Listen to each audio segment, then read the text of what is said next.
Propozimi ligji i ri për arsimin e lartë i cili tashmë është në fazën e konsultimeve në ENER, pritet të sjellë ndryshime rrënjësore, ose siç janë shprehur nga Ministria e Arsimit, një epokë të re për universitetet në vend. Megjithëse materiali i propozimit ligjit është voluminoz, mesazhi duket se është i qartë. Kriteret për të mbajtur titullin profesor do të jenë më të vështira kundrejt atyre që ishin deri më tani. Propozimi ligji i cili pritet të kalojë në filtrat e kuvendit konfirmon se autonomia e fakulteteve mbetet e paprekur. Ligji u jep njësive universitare të drejtën të veprojnë si persona juridik, me llogari të veçanta bankare dhe pavarësi të plotë në menaxhimin e të ardhurave vetanake. Megjithatë, ligji i ri vendos një filtr ndërkombëtar për avancimet. Për të marrë titull shkencor, akademikët do të detyrohen të publikojnë punime në revistat me faktor ndikimi. Çdo punim që nuk kalon recensionin e bordit editorial nga të paktën 5 shtete të ndryshme nuk do të njihet si vlerë shkencore.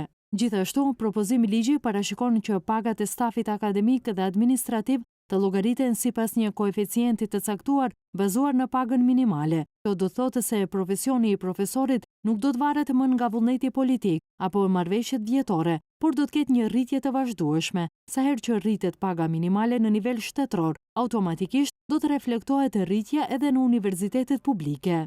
Ligji parashikon në mbrojtje strikte të hapësirës universitare. Policia nuk do të mund të shkelë në universitet pa lejen e rektorit, ndërsa çdo lloj organizimi apo simboli partijak brenda mureve të dijes do të ndalohet me ligj. Për studentët, lajmi i mirë është arsimi dual dhe mikrokualifikimet. Ky model i ri do të lejojë që diploma të mos mbetet vetëm teori në letër, por të jetë e kombinuar me praktikë të detyrueshme në kompani apo institucione, duke rritur shanset për punësim të menjëhershëm. Ky propozim ligj mbetet i hapur për komente në ENER, ku komuniteti akademik dhe studentët kanë mundësinë e fundit për të korrigjuar apo plotësuar atë që do të jetë kushtetuta e re e dijes në vend.